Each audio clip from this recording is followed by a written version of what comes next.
we are here with an amazing artist, and not only artist, but actor. You've seen him on the screen. We got Lihtz in the building. What's up, man? You see his little, you know, his thing right here? Bolt. Yeah, we stamped it. How you been? Oh, man, I'm good. You know, tired, but we running, man. Yeah. We excited. I got a lot going on, you know. No, I appreciate you guys. You guys literally did a Fast and Furious to come here. Yeah, we had to get here. You guys are serious about your business. Yeah, most definitely. About the promo run, all of that.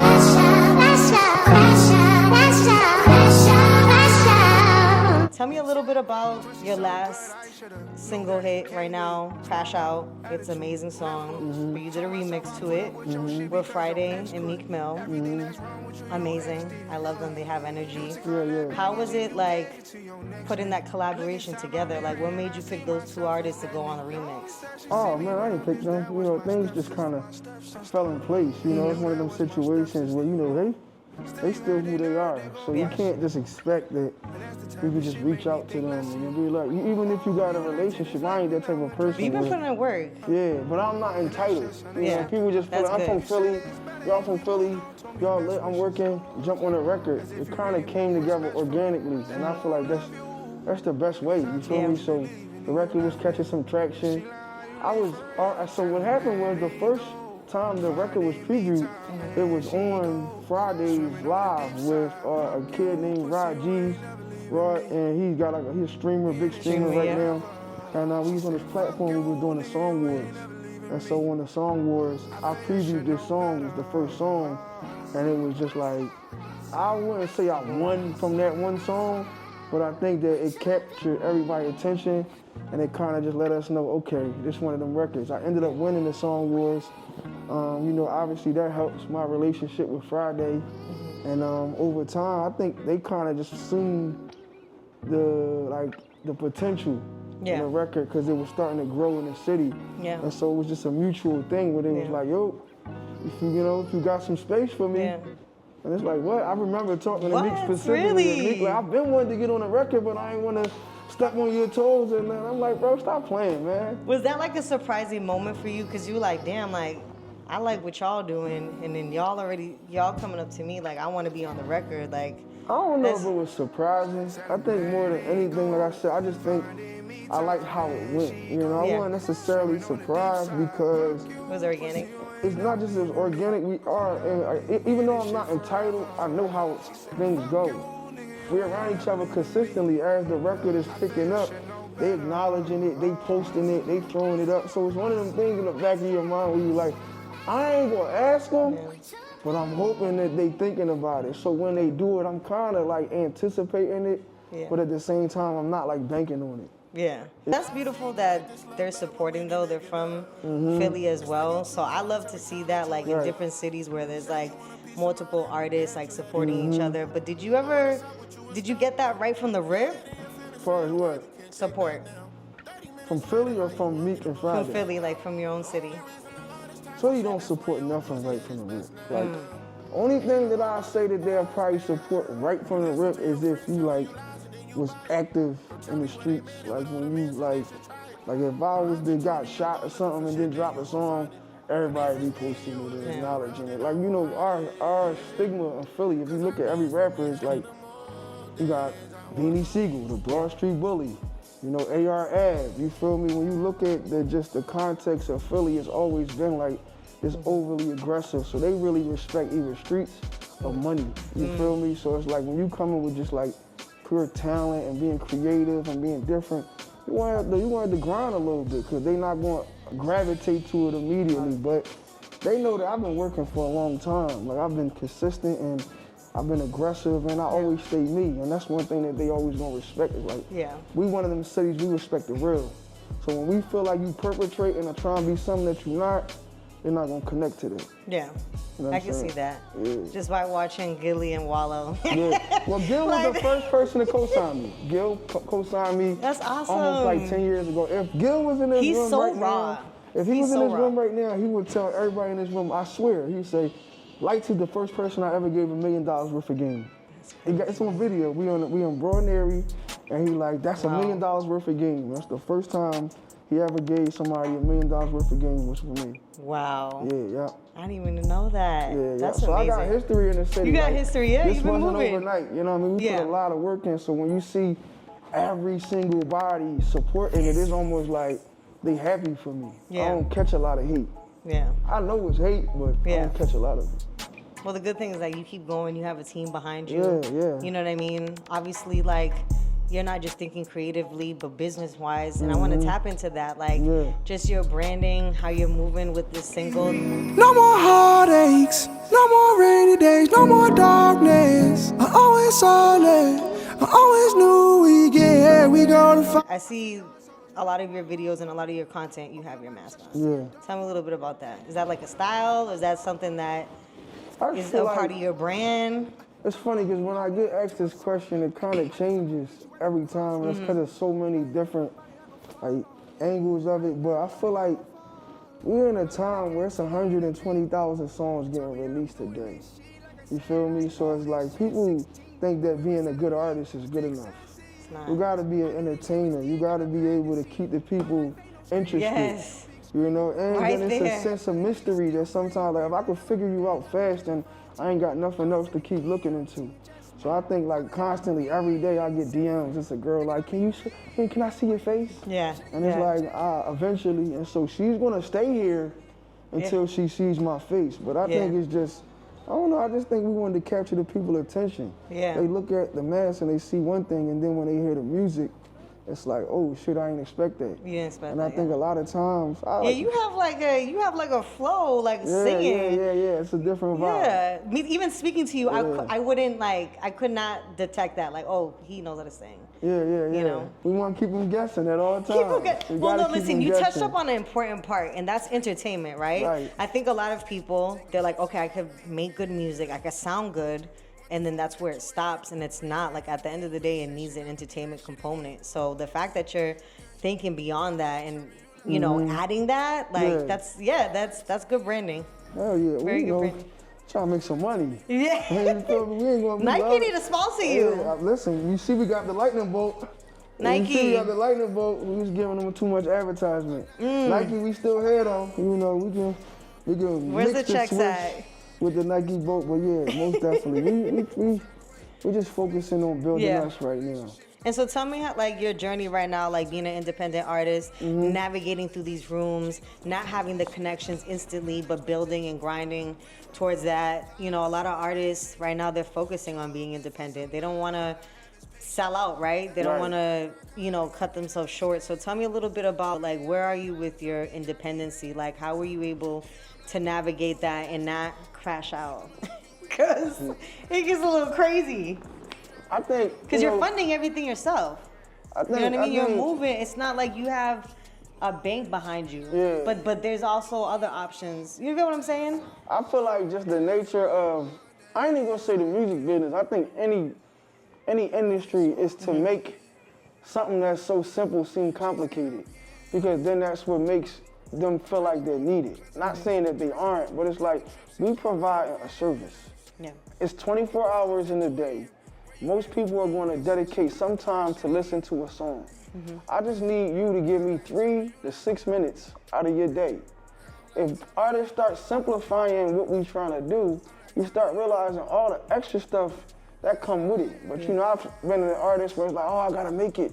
I need a chain. I need a watch. Yeah. You feel me? Oh, I gotta pull up with a foreign and a stack of money, and it's like, you know, that's cool. But I always felt like if I gotta buy your love, it ain't real. Yeah. You know what I'm saying? I feel like social media has tapped into that and made like fake it till you make it, right? Yeah, and I'm not knocking that, because you gotta do what works for you. Yeah. But I think our whole business model all along has been every day get up and do something. Yeah. And I took that from Wallow. You feel me? Just seeing you, I don't care about going viral. I care about if I can go up 1,000 followers every week, I'm growing. Yeah. And you feel me? When I first started, my goal was like, all right, I got 10 people that like me. How can I get 20? How were you able to retain like the fan base? Besides the mask and keeping it interesting. I think people resonate with the music. I got real lyrics in my line that, like, when you hear them, I'm sure people would think like, damn, what the fuck is going on in his head? I had a bad day today, by the way, but I listened to Never Lose. Okay. You know, the first record. Well, one of the records that were like, ooh. Yeah. And I'm like, damn, that gave me inspiration. Like, you was really saying some crazy shit. Yeah. Like, real shit, you know what I mean? I love when an artist could touch me that way because everybody does not have good days. Right. Everybody feels, you know, they can have good day, bad day, but depending on what they hear and that day, it could really change their mindset. So I was like, I'm never gonna lose. Like, that means I'm never, what the fuck? I'm a winner. Yeah, I like that. I'm a winner. Yeah, I like that. That's fire. So yeah, we gonna win every chance we get. Every chance. And you know what? When something doesn't go your way, that's the devil testing you to see if what you're willing to do, right? Like, how are you gonna quit, you know? And you just have to use that as fuel. But that's what I'm saying. Like, I use that as fuel when I mean, even when you lose, perspective is everything. You know what I'm saying? Jordan lost what, 6 times in a row before he won? Don't quote me on that number, but it's just like sometimes you gotta lose to be able to deal with a loss, so that you could get to your win. You see a lot of people don't know how to deal with a loss because they never lost before. When they finally lose, it's like everything just, you know what I'm saying, it shatter everything. So got on a flight, go to Japan, and my fans are outside. Yeah. So global. Iconic. Talk to me about that. What's global? What's iconic? I'm a Kobe fan. I'm a dreamer. I want to hear your dreams. Like, I want to hear it. Like, we're manifesting, by the way. I got a whole, like, when we would go up to the labels, I had a whole, like, list of aspirations, and I would read it to them, and I would say, you know, I'm trying to go diamond. You know, I want to win 10 Grammys.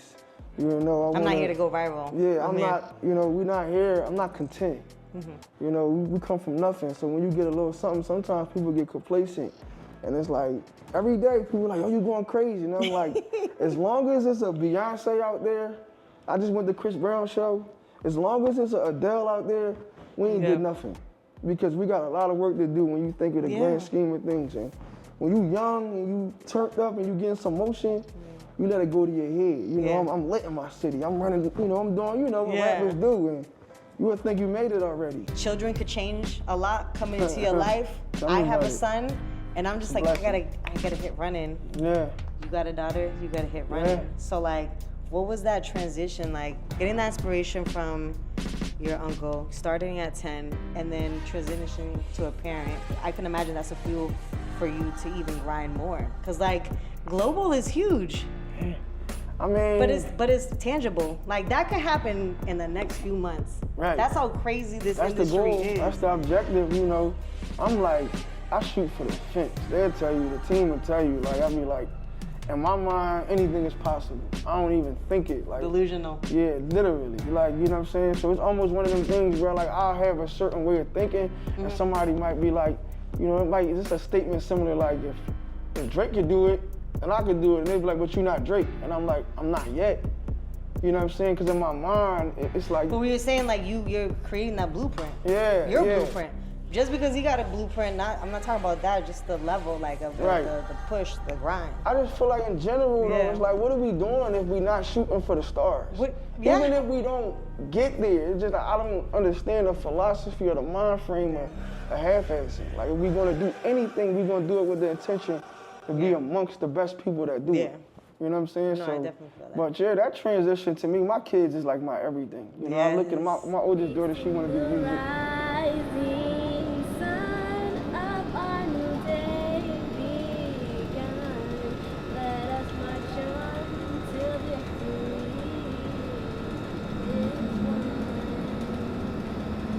That's right, baby. That's my girl. I hate it. Inspired by you. You feel me? We did a couple of records together. I did it with How do both you my feel daughters. about that? This industry's crazy. You know, it's treacherous, but you know, I mean, let's be realistic. I do music and she see it.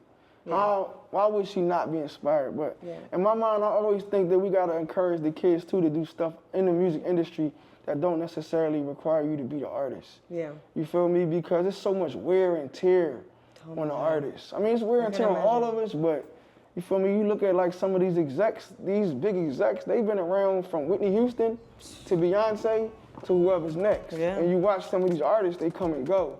So I always want to encourage her. I get it, you want to do music, but I also want you to learn about the publishing and learn about management and learn about all the other aspects of music, because I feel like, you know, maybe that might be better for you. Yeah. But I can't tell her that. She want to be Beyonce. You can make a lot, like songwriting. It's not only one thing, and that's why I have this conference where I focus on different avenues and learning different parts of the business, even down to like when you get into a studio, like split sheets, right? Nobody talks about that. Then everyone's complaining, like, who gets this from the song? Right. What's your process like when collaborating with someone and you're about to put a record, or even going on the stream? Is that, I've been hearing that people are getting paid to get on the stream, or like, they're paying who to was, be I on think the Lil stream. Baby was like, I'm not gonna say a lick of my lyrics if I'm not getting paid to be on the stream or something like that. Okay. Like it's a lucrative thing, right? Yeah, Are you a streamer?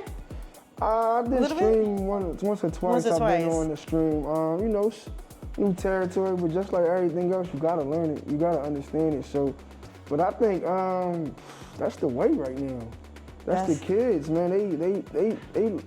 I think the streamers at this moment may be more influential than the rappers is to the kids. You know, so I feel like the if you're streamers an are artist- like breaking records too. Yeah. No offense to the DJs, I love the DJs, but Yeah. it's been I one think of the those. streamers, they get it. Like they're not trying to be too cool. You feel me? Even if it's staged, they feel authentic. Like they just having fun. Yeah. They just, you know, living life on the camera. And so it's like that become their TV show for the kids. Like they sit on there for 5 hours and watch Casanat or whoever, you know, burn his house down. You feel me? It's like Some of it be crazy. I'm like, how is this like going it's on? entertainment though. You know, It's they entertainment. You gotta, once you start to build the anticipation up, you kind of gotta keep it there. So, That's crazy. But I think that I love it. I love seeing it because I really know that like it looks Is fun your children and into easy, but streaming? it works. Yeah. They love all that. You feel me? They love all that. But we look at it just like it's this fun thing, but I can tell from the outside looking in that that's a lot of work. No, it is That's a lot of work. real job. Like that's not easy. When People Kai just turn said the did camera 30 on and- days, I was like, Yeah. that mentally would F me up, because I'm like, you literally see my, like he's taking a shower and streaming it. Like it's just, that's crazy. Yeah, it's a lot. That's a lot. But you know when that check come in, That check coming. I got 30 days in me, man. That check coming like that. Yeah, no, they doing good for themselves though. That's awesome. So what's some advice that you have for independent artists that are starting, they don't have the infrastructure yet? Bet on yourself. Bet on yourself. Bet on yourself. Bet on yourself. Bet on yourself. I can't reiterate it enough. Too many people, and myself included, I spent years saying, I'm waiting for the person to come change my life. And it's like, get up, get out your bed and go look in the mirror. There they go. And if you put that in your mind, say like, I look at it like, if I don't got nobody to lean on, I'm either going to fall or I'm going to walk. Yeah. You feel me? So I think a lot of people get in their way because they too focused on what other people not doing. Oh, they not showing me no love, or they not being supportive, or they not doing this. And it's like, when I hear that, I hear excuses. And I don't got sympathy because I done fell on my face so many times. And I had crutches. I had people that were supportive. I ain't appreciate them. I ain't value them. I took it for granted.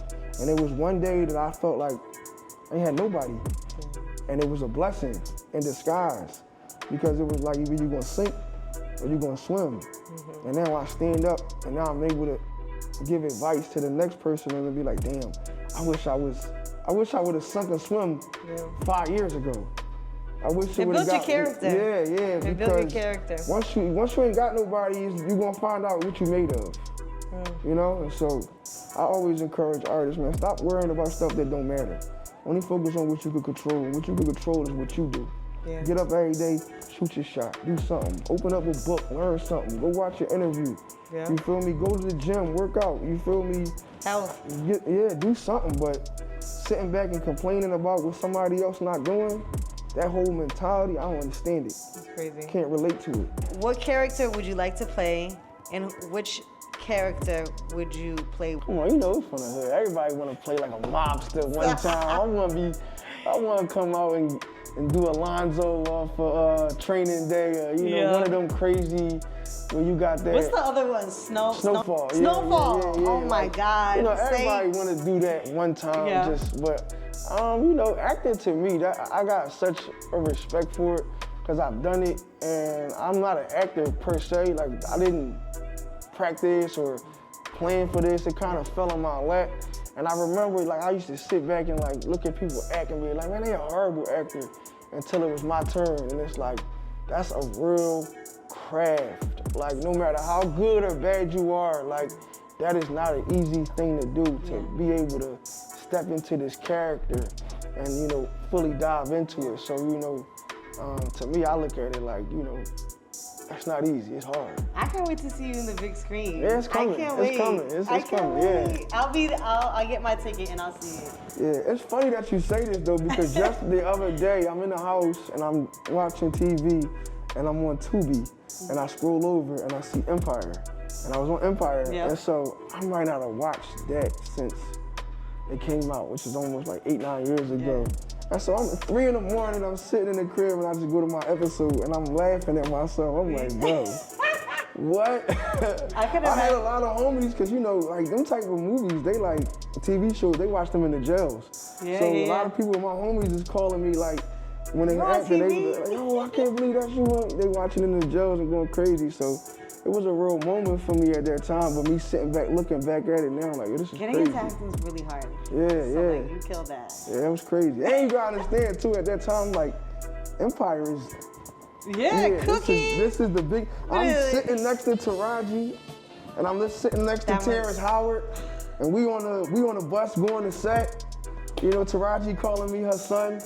You know, I'm like, this is crazy, bro. This is a real thing, you know? So. Those are the moments where like I would look at him like, damn, I'm in alignment. I've been on my alignment bag, like where am I aligned? Like where does that energy take me? And I could just imagine like just having that interaction with both of them. You're like, damn, I'm at the right place, right time. Like everything flowed. Like all that shit that happened that I went through, like you know what I mean? Yeah, no, that's a real thing. I think like I live by like everything happened for a reason. So when you go through things and when you have good moments, a lot of people like to only like pay attention to the sunny days.